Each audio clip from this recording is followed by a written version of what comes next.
Selection India में आप लोगों का बहुत बहुत स्वागत करता हूं, अभिनंदन करता हूं। मैं गोविंद आपके समक्ष हाजिर होता हूं मॉर्निंग करंट अफेयर्स के साथ, जिसमें बेहद इंपॉर्टेंट समसामयिक मुद्दे आपके एग्जाम के लिए बहुत ही महत्वपूर्ण होंगे।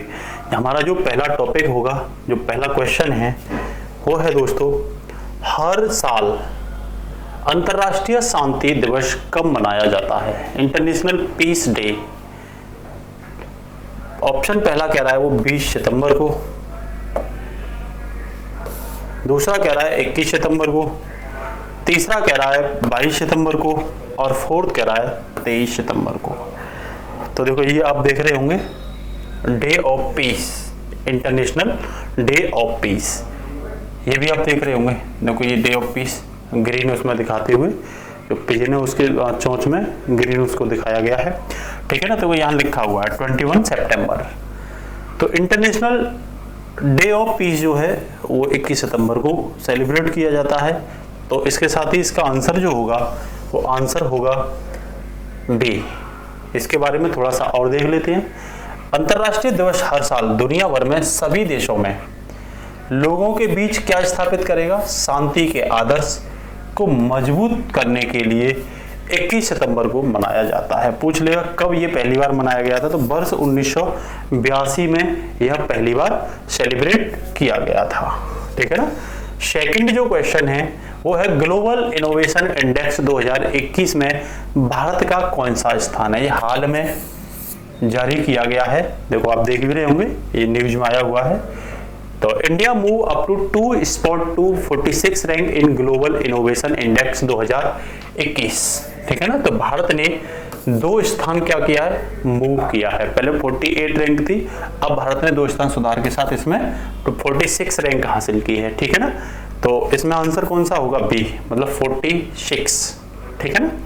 अब इसके बारे में थोड़ा सा पढ़ते हैं। तो इसे बोल रहा है वो कौन जारी करता है, ये बहुत महत्वपूर्ण है, ये पूछे जाते हैं। तो इसे विश्व बौद्धिक संपदा संगठन, ठीक है ना, वर्ल्ड इंटेलेक्चुअल प्रॉपर्टी ऑर्गेनाइजेशन, मतलब WIPO इसे क्या करता है? जारी करता है, ठीक है ना।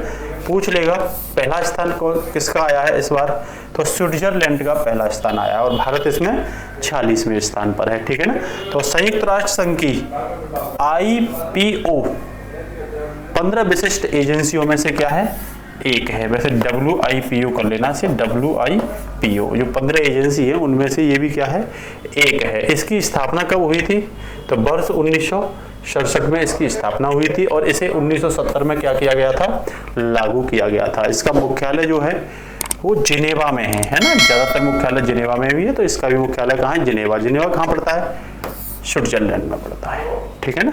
तो पूछ रहा भारत WTO का क्या है? सदस्य है। विश्व बौद्धिक संपदा दिवस और WTO का भी सदस्य है भारत, और WIPO जो है उसी के तहत बनाया गया था, ठीक है ना। तो भारत इसका क्या है? मेंबर है। विश्व बौद्धिक संपदा जो दिवस है वो कब सेलिब्रेट किया जाता है? ये विश्व बौद्धिक संपदा ये 26 अप्रैल को सेलिब्रेट किया जाता है, ठीक है ना। तो ये याद रखना। इसके साथ ही जो नेक्स्ट क्वेश्चन है हमारा वो है, फेसबुक इंडिया ने किसे डायरेक्टर ऑफ पब्लिक पॉलिसी बनाने की घोषणा की है? फेसबुक इंडिया ने किसे डायरेक्टर ऑफ पब्लिक पॉलिसी बनाने की क्या की है? घोषणा की है। तो देखो आप देख रहे होंगे फेसबुक ने पूर्व IAS अधिकारी राजीव अग्रवाल पर दाव खेला है और इस अहम पद पर क्या किया है? नियुक्त किया। आप देख रहे होंगे ये प्रशासनिक इंडियन एडमिनिस्ट्रेशन सिविल सर्विस के 1993 बैच के क्या हैं? IAS ऑफिसर है, यूपी कैडर के अधिकारी हैं ये, ठीक है ना। तो ये हैं जो आप देख रहे हो, ठीक है ना। तो पहला कह रहा है वो मनोज अग्रवाल, दूसरा प्रमोद तिवारी, तीसरा राहुल सचदेवा, फोर्थ राजीव अग्रवाल। तो ये आपके जो सामने दिखाई दे रहे हैं ये कौन है? ये राजीव अग्रवाल है, ठीक है ना। तो ये न्यूज में आई हुई खबरें हैं। नेक्स्ट कह रहा है वो फेसबुक इंडिया ने पूर्व IAS अधिकारी और उबर के पूर्व कार्यकारी, ये पहले उबर में भी काम कर चुके हैं, ठीक है ना, को अपना सार्वजनिक नीति निदेशक क्या किया है? नियुक्त किया है इस पद पर। ये किसकी जगह लेंगे? तो ये अंकी की जगह लेंगे, ध्यान रखना, ठीक है ना। फेसबुक के संस्थापक कौन है? सब लोग जानते हैं, मार्क जुकरबर्ग। स्थापना कब हुई थी इसकी? तो 2004 में इसकी स्थापना हुई थी। इसके हेडक्वार्टर की बात करें तो कैलिफोर्निया, जो कहाँ पड़ता है? अमेरिका में पड़ता है, वहां इसका क्या है? हेडक्वार्टर है, ठीक है ना। अब नेक्स्ट क्वेश्चन है, हाल ही में किस देश में 11 मिलियन वर्ष पुराना जीवाश्म मिला है? ठीक है ना। ये जीवाश्म किसका है, तो उदबिलाव का। किसका, उदबिलाव, उदबिलाव का जीवाश्म है, ध्यान रखना, ठीक है ना। तो कह रहा है जापान, दूसरा कह रहा है ऑस्ट्रेलिया, तीसरा कह रहा है जर्मनी और फोर्थ कह रहा है भारत। तो ये जर्मनी में हाल में मिला है, क्या 11 मिलियन वर्ष पहले का है ये, ठीक है ना। तो कह रहा प्रजाति का नाम क्या है इसकी, इसका नाम है बिसडू ओस्निक नेचनी। ये सब का बिसडू ओस्निक नेचनी इसका नाम है प्रजाति का, जिस प्रजाति का ये मिला है, ठीक है ना। ये कह रहा है ये प्रजाति की पहचान जर्मनी में अपर मियोसीन साइट पर पाए गए 1.4 मिलियन साल पुराने जीवाश्म के निचले जबड़े से प्राप्त हुई है। किसने, निचले जबड़े से ये प्राप्त हुई है, ठीक है ना। तो इसके बाद में फिर वो कह रहा है कि इसकी खोज किसमें प्रकाशित की है, तो इसकी जो खोज प्रकाशित की है वो वर्टेब्रेट पोलियो पैलेंटियोलॉजी है। ये पोलियो नहीं, पैलेंटियोलॉजी, पैलियोंटोलॉजी की एक पुस्तक है, जर्नल, उसमें ये प्रकाशित की गई है। किसकी, वर्टेब्रेट पैलेंटियोलॉजी की, ठीक है ना। इसकी खोज, और कह रहा है इसकी खोज हिमालय की तलहटी के जो अवसाद हैं उनमें भी की गई थी। बोल रहा है ये पानी पर निर्भर था और जमीन पर लंबी दूरी की यात्रा ये नहीं कर सकता था। बोल रहा है ये किसकी वंश की प्रजाति है, तो ये उदबिलाव वंश की प्रजाति है, ठीक है ना। किसकी, उदबिलाव वंश की प्रजाति है, ठीक है ना। नेक्स्ट कह रहा है शून्य उत्सर्जन दिवस कब मनाया जाता है, 0 एमिशन डे, ठीक है ना। कह रहा है 21 सितंबर, दूसरा कह रहा है 19 सितंबर, तीसरा कह रहा है 15 और फोर्थ कह रहा है 22 सितंबर। तो इसका जो आंसर होगा वो होगा 21 सितंबर, ठीक है ना, 21 सितंबर से याद रखना। तो इस आयोजन का मुख्य संदेश हमारे ग्रह को एक वर्ष में एक दिन के लिए क्या देना, अवकाश देना, ठीक है ना। पूछ लेगा इसका मुख्य उद्देश्य क्या है, तो मुख्य उद्देश्य है वैश्विक स्तर पर एक दिन के लिए जीवाश्म ईंधन के जो दहन है उसे 24 घंटे के लिए क्या कर दो, रोक लगाना, ठीक है ना। ये इसका क्या होगा, जीवाश्म ईंधन से मतलब कोयला है, पेट्रोल है, डीजल है, ठीक है ना, ये सब जीवाश्म ईंधन होते हैं, फॉसिल फ्यूल्स होते हैं। कह रहा है वो कनाडा की नोवा स्कोटिया के रहने वाले कैन बालेस ने 2008 में उत्सर्जन दिवस पर क्या रखा था, अपना विचार रखा था। कहाँ के थे, कनाडा के नोवा स्कोटिया के, ठीक है ना। कौन, कैन बालेस ने, ठीक है ना। बोल रहा है ये तब से यह दिवस प्रतिवर्ष 21 सितंबर को हर साल मनाया जाता है, ठीक है ना। इसके साथ ही नेक्स्ट क्वेश्चन है सीमा सड़क संगठन ने आरसीसी कंपनी की कमान पहली बार किस महिला सैन्य कमांडर को दी है, पहली बार दी है, ठीक है ना। वो कह रहा है मेजर कोमल, दूसरा कह रहा है मेजर कविता, तीसरा कह रहा है मेजर प्रियंका और फोर्थ कह रहा है मेजर आयना। तो ध्यान रखना मेजर आयना को जो BRO है, बॉर्डर रोड जो ऑर्गेनाइजेशन है, इसको उनकी क्या दी है, कमान सौंपी है, ठीक है ना। इसी के साथ जो इसके बारे में थोड़ा सा फैक्ट हैं उन्हें देख लेते हैं।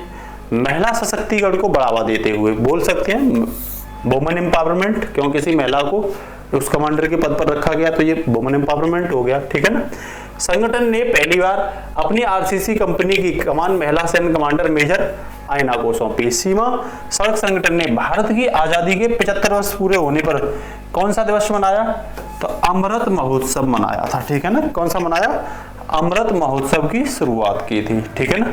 और बोल रहा है वो हाल ही में पूर्वी लद्दाख में विश्व के सबसे ऊंचे स्थान पर वाहन चलने योग्य सड़क का निर्माण किसने किया है, BRO ने, लद्दाख पे, ठीक है ना। दुनिया का सबसे ऊंचे स्थान पर बनाया इन्होंने एक सड़क को, ठीक है ना। BRO जो संगठन है उसकी स्थापना कब हुई थी, तो ये 7 मई 1960 में की गई थी। इसके महानिदेशक कौन है, राजीव चौधरी इसके महानिदेशक हैं। मुख्यालय इसका दिल्ली में है और ध्यान रखना इसका स्थापना दिवस जो मनाया जाता है वो 7 मई को मनाया जाता है, किसका, BRO का। इसके साथ ही नेक्स्ट है साइनिंग सिख यूथ इंडिया पुस्तक का विमोचन किसने किया, राजनाथ सिंह, पीयूष गोयल, राजीव चंद्रशेखर और नरेंद्र मोदी। फोटो आप देख रहे होंगे, ये हमारे रक्षा मंत्री कौन है, राजनाथ सिंह। तो राजनाथ सिंह ने इस पुस्तक का क्या किया, विमोचन किया है हाल ही में, ठीक है ना। कह रहा केंद्रीय रक्षा मंत्री राजनाथ सिंह ने सिखों के 9वें गुरु तेग बहादुर की 400वीं जयंती के उपलक्ष्य में नई दिल्ली में इस पुस्तक को क्या किया, विमोचन किया। ये पुस्तक लिखी किसने थी, तो डॉक्टर प्रभुलीन सिंह ने इस पुस्तक को लिखा है। किसने लिखा है, डॉक्टर प्रभुलीन सिंह ने। लॉन्च किसने किया है, राजनाथ सिंह। राजनाथ सिंह कौन है, रक्षा मंत्री, ठीक है ना। कहां पे लॉन्च किया गया है, नई दिल्ली में। किसके उपलक्ष्य में, तो सिखों के नवे गुरु तेग बहादुर के उपलक्ष्य में इसे लॉन्च किया गया है, ठीक है ना। इसी के साथ ही नेक्स्ट टॉपिक जो है वो है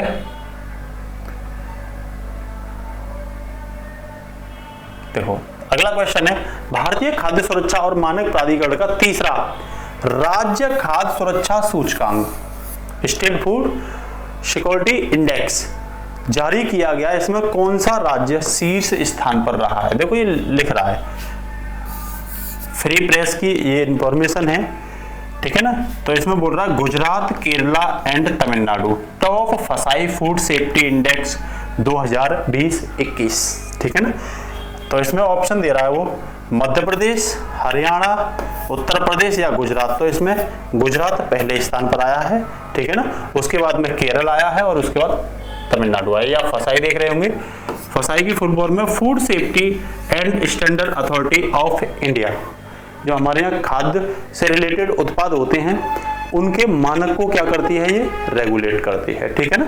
इसके साथ ही जो इसके बारे में महत्वपूर्ण जो तथ्य हैं वो है केंद्रीय स्वास्थ्य और परिवार कल्याण मंत्री कौन, मनसुख मांडविया, मनसुख मांडविया, ठीक है ना, ने खाद्य सुरक्षा के 5 मानदंडों में से राज्य के प्रदर्शन को, ये कितने मानदंडों में मापा जाता है, तो ध्यान रखना ये जो इंडेक्स जारी किया जाता है वो 5 मानक रखे जाते हैं, ठीक है ना, को मापने के लिए भारतीय खाद्य सुरक्षा और मानक प्राधिकरण जिसे फसाई बोलते हैं, ठीक है ना, का तीसरा राज्य खाद्य सुरक्षा सूचकांक जारी किया। पूछ लेगा कौन से नंबर का किया है, तो 3rd नंबर का जारी किया है, ठीक है ना, जिसमें गुजरात किस पाया है, टॉप पर आया। और भी हैं, जैसे देखो बेसिक किसकी रैंकिंग के आधार पर 9 प्रमुख राज्यों के बारे में इसमें डिटेल दिया है।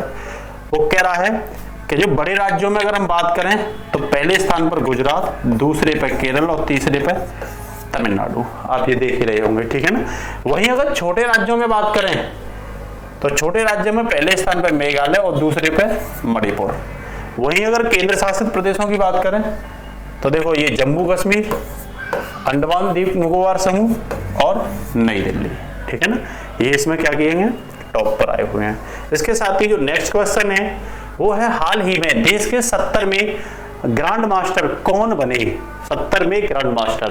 पहला ऑप्शन कह रहा है अजय कुमार, दूसरा कह रहा है अभिषेक कुमार, तीसरा कह रहा है संजय कुमार और 4th कह रहा है आर राजा ऋतिक। ये आर राजा ऋतिक हैं, ठीक है ना, आर राजा ऋत्विक, ऋत्विक ऋत्विक ऐसे लिखा जाता है ना, आर राजा ऋत्विक। तो ये आप देखना, ये आर राजा ऋत्विक 17 साल की एज में इन्होंने ये पुरस्कार जीता है। और ये द हिंदू में क्या है, ये न्यूज द हिंदू में, ये देख रहे होंगे Raja Ritvik becomes a grand master, कौन से 7th, ठीक है ना। तो ये किसकी न्यूज है, द हिंदू की न्यूज है, ठीक है ना। अब इसके साथ ही इसके बारे में थोड़ा सा देख लेते हैं। तो अगर हाल ही में भारतीय ग्रैंड मास्टर पी इनियान, एक व्यक्ति और है पी इनियान, ने पेरिस में आयोजित नोएसील इंटरनेशनल ओपन 2021 में शतरंज टूर्नामेंट में क्या हासिल किया, जीत हासिल की है। तो इनके बारे में भी आप क्या रखोगे, याद रखोगे, ठीक है ना। अब वो अगला क्वेश्चन है और अंतिम क्वेश्चन, भारत वैक्सीन मैत्री, भारत वैक्सीन मैत्री के तहत कोवैक्स सदस्य देशों को कोविड-19 निर्यात से फिर से शुरू करेगा।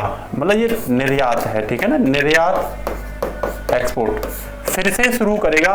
वैक्सीन मैत्री पहल कब लॉन्च की गई थी, तो आप ये देख ही रहे होंगे, ये लिख रहा है, ठीक है ना। ये वैक्सीन ये जहाज में जा रही है, ये हमारे यहाँ के लोग हैं, ठीक है ना। और देखो ये इंडिया की कोविड-19 वैक्सीन है। ऑप्शन कह रहा है इसमें 20 जनवरी 2021, दूसरा कह रहा है 20 फरवरी 2021, तीसरा कह रहा है 20 मार्च 2021 और नेक्स्ट कह रहा है 21 अप्रैल 2021।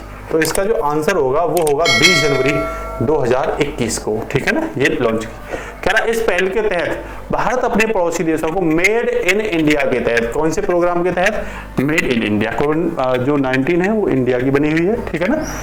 कोविड-19 टीके की क्या कर रहा है, आपूर्ति कर रहा है। कौन सी पॉलिसी के तहत, तो नेबरहुड फर्स्ट पॉलिसी, ये भारत की अपने पड़ोस राज्य नीति की क्या है, नीति के तहत इसे फॉलो कर रहा है। कह रहा है वो इसके साथ साथ अन्य प्रमुख साझेदारों को भी ये वैक्सीन दी जाएगी और इसमें पहले वैक्सीन लेने वाले जो देश बने, ये क्वेश्चन पूछ सकता है, भूटान और नेपाल बने हैं। ठीक है ना। तो आज के लिए इतना ही, फिर मिलते हैं नेक्स्ट क्लास में एक विशेष शानदार मुद्दों के साथ। थैंक यू दोस्तों।